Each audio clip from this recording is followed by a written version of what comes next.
So if I can have all the kids that want to come up front and join me up front, come on down.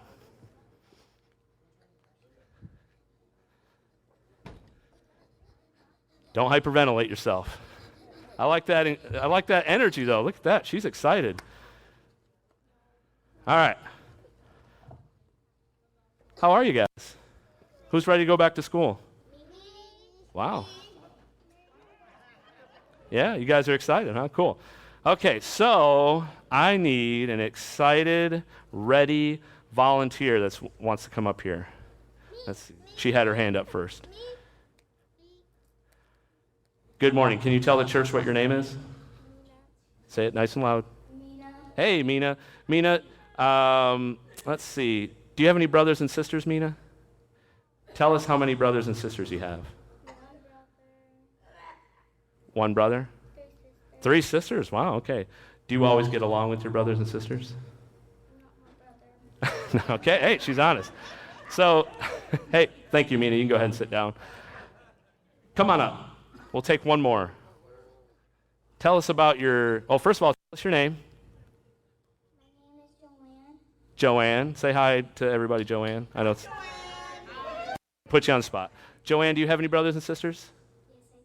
How many? I have one brother and I have no idea how many sisters I have. Wow.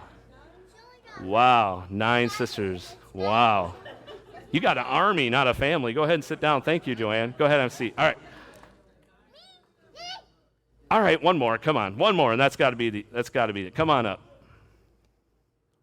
It's hard to stop this once you get started. Go ahead. Tell everybody your name. My name is Melina. Melina. What a pretty name. Melina, how many brothers and sisters do you have? I only got 2 sisters. Okay. All right. Thank you. All right. Have a seat. So, all right, we have to stop at that, otherwise it'd take too much time. But thank you, guys. So, God, when we are born, sometimes, not everybody has brothers and sisters. I have 1 brother and 2 sisters. So, our mom, our dads, our aunts, our uncles, our cousins, our brothers and sisters. My name is Nick. Nice to meet you. Can you shake my hand? How about a high five? Thank you. So, we're born into a family. God gives us a family, all right? But what we're going to talk about in church today is that when we become a Christian, when we believe in Jesus and Jesus comes to live on the inside of our hearts, and don't ask me how that happens because I don't understand it, but I just know it does, and it's cool. But when we become Christians or believers in Jesus, guess what? We get a whole new family called the church, called the family of God. So that's what we're going to be talking about in church today, okay, guys? All right. Woo, high fives. You can go back to your seats. Thank you, guys. Give them a hand. Give these kids a hand. Oh, I'm sorry, I stepped on her hand. My bad. Are you okay? I'm so sorry. You remember that time you came to church and the pastor stepped on your hand accidentally? I know, I make the babies cry. I step on their hands. I'm the worst. I hope she's okay. All right. Now let me get into the message before I get too distracted. So I want to tell you guys, I like telling stories, especially stories about myself. But when I was a junior in high school, I was here in Flint, where I'm from, and I just remember that being like one of the worst years of my life.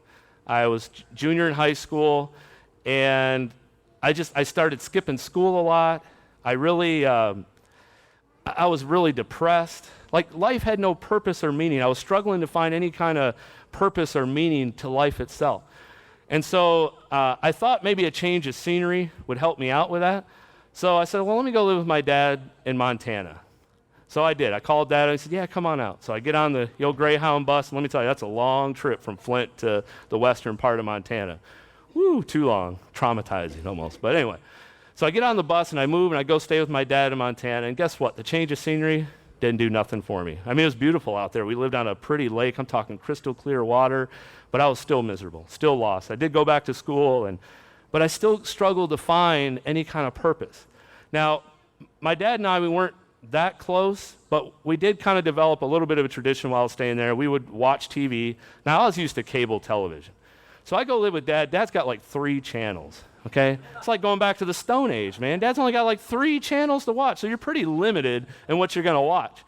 And I remember we would watch some in the evening after school, after you get home from work. We would watch, I don't remember what channel it was on, but we would watch some shows. And there was this one particular show we started watching. And I had heard of the show. I had probably maybe even seen a few episodes. But when you got cable, it's like, I'm going to watch sports or something. So I never really watched the show. How many ever watched the show Cheers? So I started watching Cheers. I was pretty much forced to. There wasn't a whole lot of other options. And all of a sudden, man, I realized, I love this show. I couldn't explain it. I thought the characters were cool. It was great acting. It was a nice little story.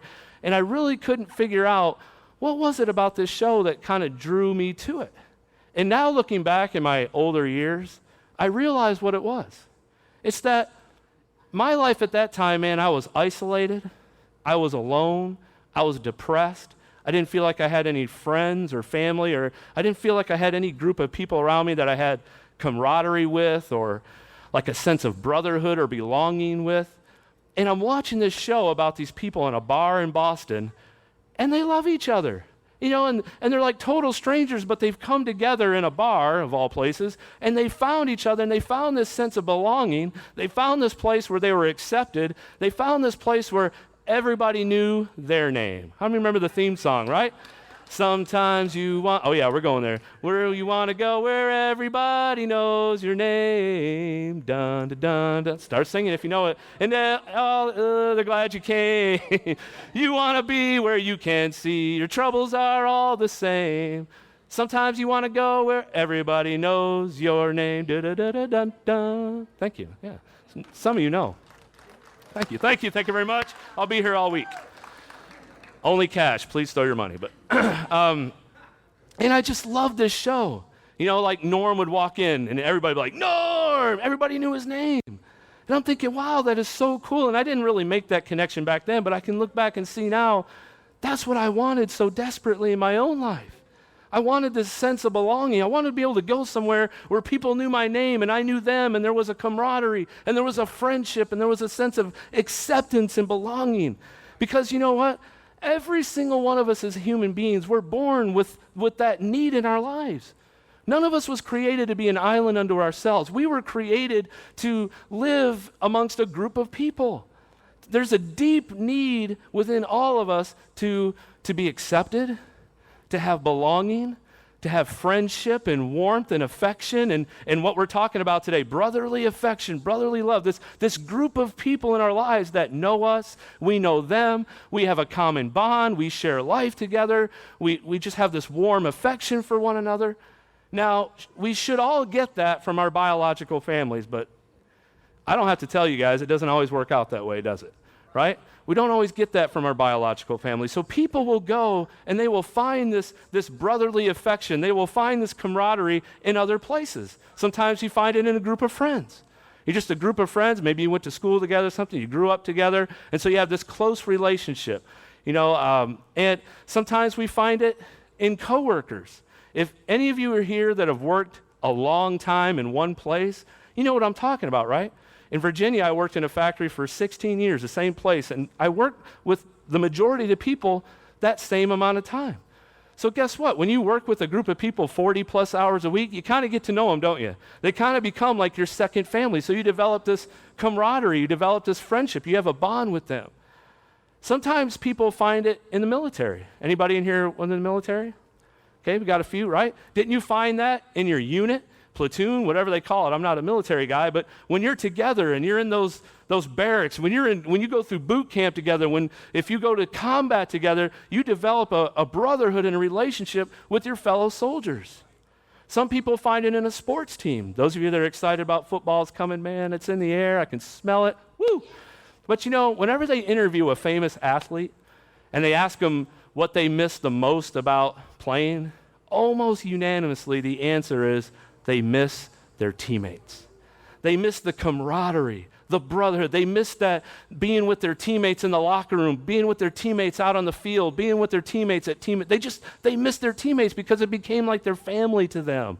And they had this affection, and they had this connection and bond together.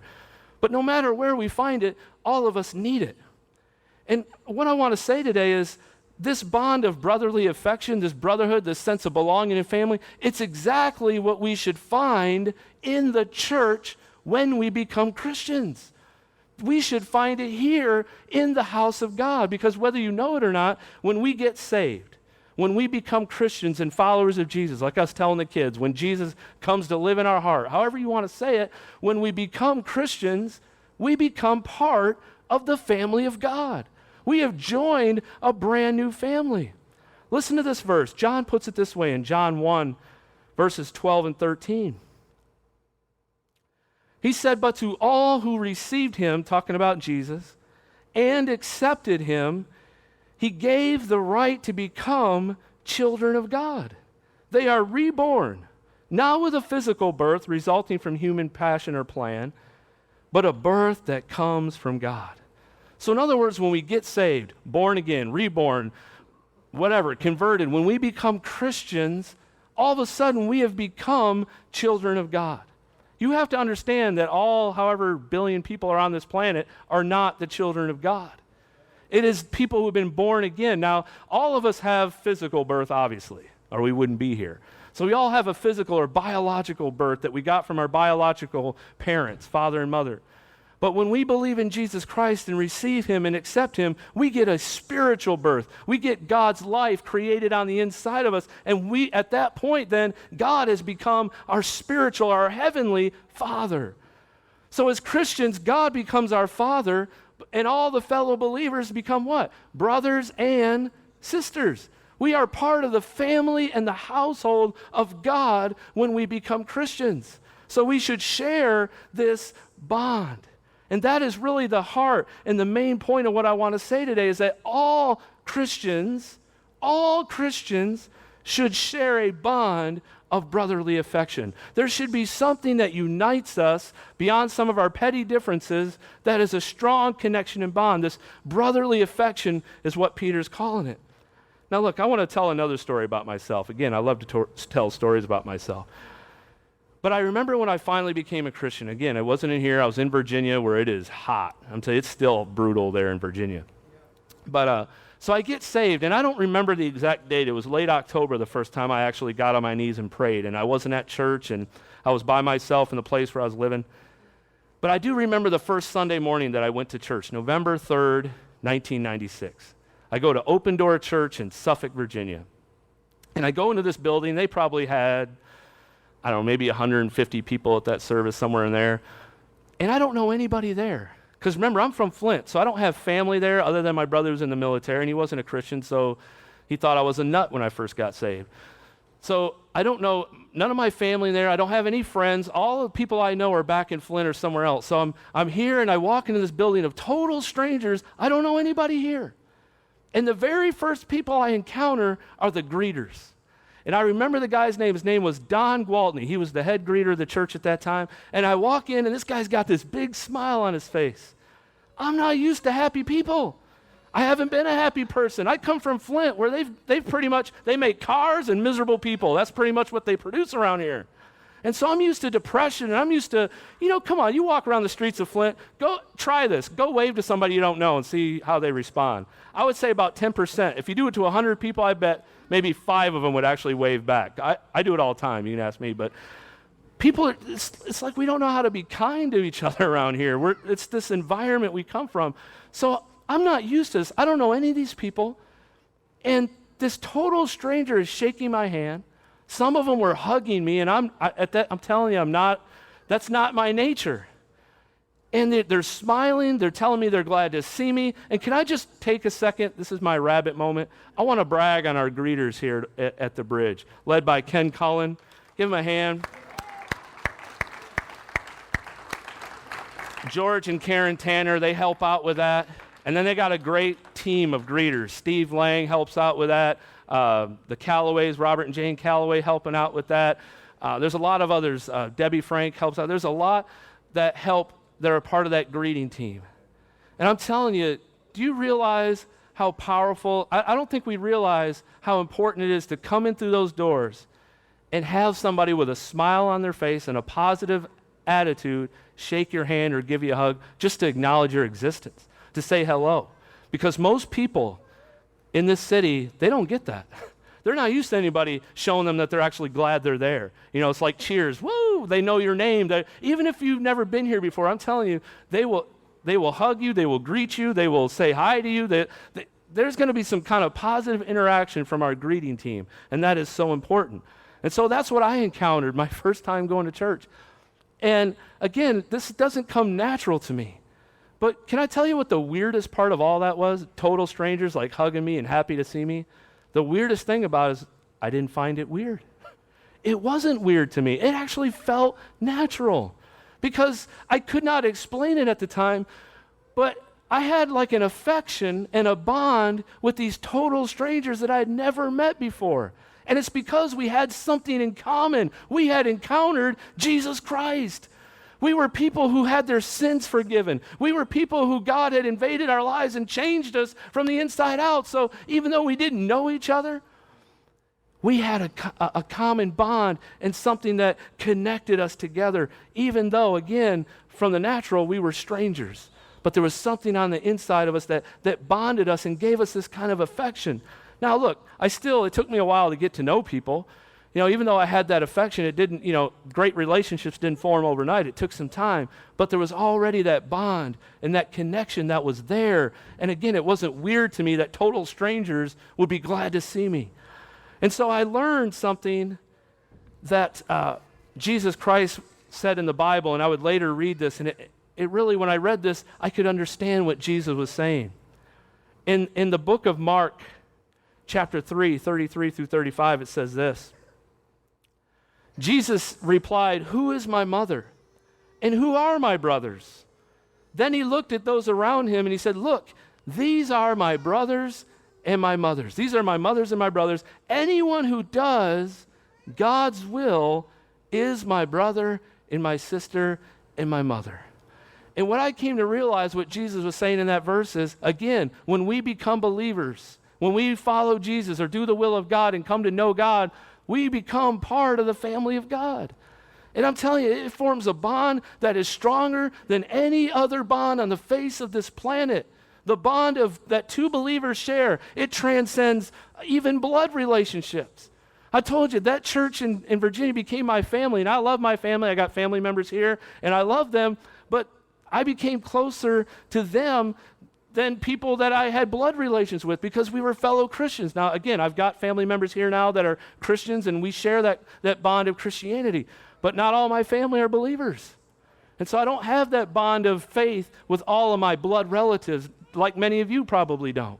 And so it's a connection, it's a bond that's stronger than blood. It is a connection that transcends race. Look at the bridge.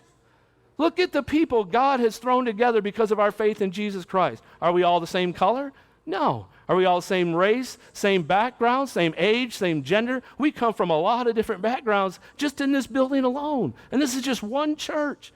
I want you to think about the impact of this bond, of this brotherhood, this brotherly affection that's created by God when people receive Him in faith.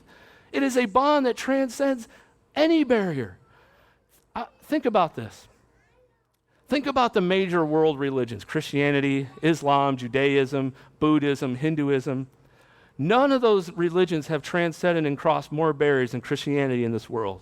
Think about it. The Islamic faith has stayed pretty much within the Middle Eastern or Arabic people. It has spread down into northern Africa, but it's stayed primarily within that same people group. The Buddhists and the Hinduisms have stayed primarily among the Far Eastern nations and India and those nations and those people groups there. But Christianity has transcended. The church is growing in communist China, where it is outlawed. The church is growing in Islamic Iran, where it is outlawed and against the law to be a Christian, but the church grows there. The church grows in Africa. The church is growing in Europe. The church is growing in America. Why? The church is growing amongst different people and races and ages. Why? Because it proves the fact that He is the one true God, and Jesus Christ is the only way to the Father. And that connection of faith, it breaks down every wall.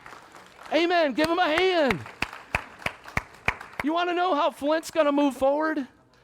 When people begin to unite through faith in Jesus Christ. It is the only thing that can really break down the walls that separate people in our I don't have to tell you guys, we live in a very divided, divisive day and age and culture we live in. And the only thing that's truly going to unite people is faith in Jesus Christ, that bond of brotherly affection.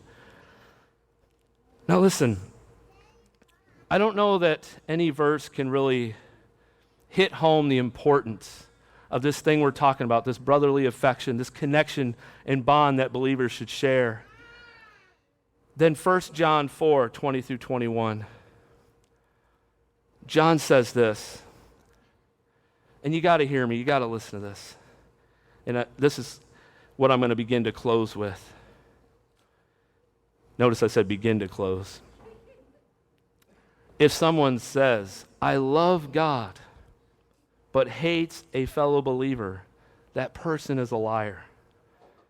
For if we don't love people we can see, how can we love God whom we cannot see? And he has given us this command, those who love God must also love their fellow believers. So John goes so far to say is one of the greatest evidences and proofs that Jesus Christ and the Spirit of the living God is living on the inside of us. We should have that affection for our fellow believers. We should have a bond. We should have something that, again, doesn't mean you're all going to be perfect friends and know each other's lives to the nth degree, but there should be that something that draws you to want to be with fellow believers. Like I said, when I first got saved, I'm going to a church with total strangers, and I don't really know them, but there's something within me that's telling me, I've got to be with these people. I wanted to be with those people. I wanted to hang out with those people, so I found all kinds of ways to spend time with them. And that's what we've got to do, and this is how we're going to apply this truth in our lives. Because although God will create the affection for our fellow believers within us, we can't create it ourselves. It's up to every one of you to put it into practice. We have to practice it. That's how we're going to apply this truth, that you practice brotherly affection by staying connected with your fellow believers. And I'll say that again because, again, this is how we got to apply this in our lives. You practice brotherly affection by staying connected with your fellow believers. Well, how do we stay connected? How do you stay connected with your fellow believers? You got to see them, right? You have to go where they're at. That means we go to church together. That's the simplest way. We meet once a week. But there's other things we can do to stay connected. And so I told you my story when I started going to church in Virginia. I found other ways to connect with people. If they had a party to clean the church, I'd show up. And then maybe a few of us would go to coffee after that, and we would talk, and we would get to know each other. Or I'd go to their house, or they would invite me over. I'll say this, when's the last time you went and talked to somebody in church and you didn't know their name? Yeah, that's a simple way to connect. Those are simple things we can do. Just get to know each other. I know we wear these little name tags, and I can't even hardly keep my kids' names straight half the time. But this is a simple thing. Hey, my name's Nick. What's your name? Because it's hard, but going back to Cheers, sometimes you want to go where everybody knows your name. Don't you want to walk in here and feel like you belong here? And again, I'll say our greeting team does an amazing job of setting that tone right from the beginning. And I feel like as a church, we do a good job of making people feel welcome and accepted. But we can always do better. We can always, because 1 hour a week on Sunday morning is not enough. We've got to build these connections, and the more we build these connections, the more we spend time with each other. Invite people over to your house, or go to a Bible study, or whenever we have any kind of these group things, stay and get to know people, talk to them. Because the more we form these connections, the more we spend time together, get to know each other, pray, find out what's going on in each other's lives, that brotherly affection, it grows. It's like a fire. How many of you like campfires? So you're trying to get that fire going, and sometimes you got to blow a little air on it. You get a piece of wood in there, it's not quite catching fire. You get your poker or whatever, and you put it in there, and you start blowing on it, get some air going, you get some coals and some embers, and you blow some life. Guess what it does? It generates fire for the whole thing. But if you take an ember or a piece of burning wood out of that fire, and you set it by itself, what's going to happen to it? It's going to go out, isn't it? That's why we need to stay together. And so last week we did something different to finish the service. And so I want to do something totally different to finish this service. Before I close this in prayer, I would like everybody to please stand up. And I would like everybody to just take a few minutes, doesn't have to be long, and go around and find somebody you don't know their name and just tell them your name and say, hi, I'm glad you came, and just say hi to each other. I know that's very basic and simple, but you got to start somewhere, right?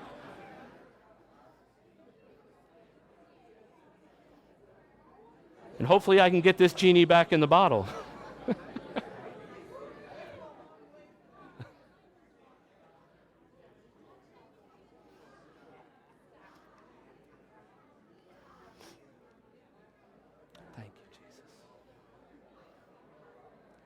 And the band can go ahead and come up if you can find your way out of the crowd.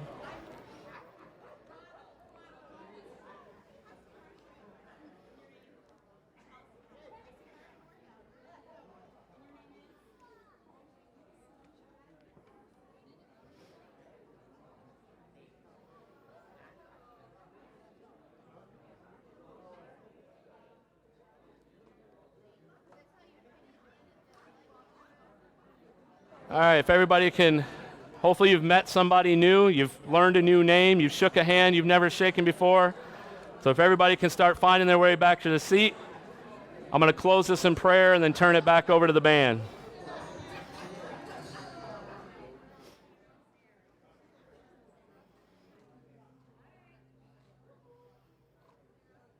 But it's amazing, as soon as you guys got up and started going to talk, the sound, the noise that just came out of nowhere. You know what that sound is? Doug just said it. It's the sound of life. Who wants to walk into a church service where it's stone cold silent? There's no life there. There should be life in the house of God. There should be life when people are connecting and they're forming relationships and they're meeting each other and they're getting to know one another. That's what we need to do. Again, I think we do a pretty good job of it here at the Bridge, but I'll tell you, we can do better. I still feel like in a lot of ways we're still too disconnected. How do I know? Because I've sat in those chairs before I became pastor. And even sometimes as pastor, I've come in this building and I still feel disconnected. I still feel like, man, I don't really know anybody here. I feel lost. I'm just being honest with you guys. I still come in here and just feel lost sometimes. But I get over that in a hurry and say, God, I got to go talk to somebody. I got to go hug somebody. I got to go and get over that in a hurry before I let that attitude start to drive me into an isolation mode. So I'm just going to close in prayer, but as you go throughout your week, as we meet maybe next Sunday or before you leave today, maybe that new person, you shook their hand, you didn't know their name before, go have coffee. We got plenty of coffee and donut shops around this town. We should fill it up. Hang out with them. Go get a bottle of water. Just go do something together. Find something to do throughout the week and spend some time together. Okay? And let's get this brotherly affection. Let's get this fire burning even greater. So, Father, I just thank you so much. Thank you that when we become Christians, Lord, you give us a bond with fellow believers. Lord, we become part of a family, the family of God. And so, God, I pray that the Bridge, that God, that family bond, we would develop and grow it. We have it, but Lord, I feel like it can be stronger. We've got a fire here at the Bridge, but God, it can always get bigger. It can always burn brighter and burn hotter. And there's always more room for more wood to throw into that fire, to bring in more people into this family. So God, I pray that you would help us to develop this bond of brotherly affection more and more. Help us to get to know each other. Help us to overcome and get over our feelings of isolation and nobody really cares and I don't know anybody. Help us to get out of the comfort zone of our own seat and just go across the aisle and get to know somebody new. We never know, God. That might be the thing that makes the difference in their whole day, in their whole week. Just a simple handshake, a simple moment to listen to what's going on in their lives. Maybe a prayer. Help us, God, to form these connections that you started in us. God, help them to grow until it's just a raging fire. Because I'm telling you, God, when people come in here and they're lonely and they sense, man, there's a family here, they're going to want to belong to it, Lord. So, Father, I thank you that you make us part of a family when we become Christians. And I pray your blessings over this church. In Jesus' name, amen. Thank you, guys.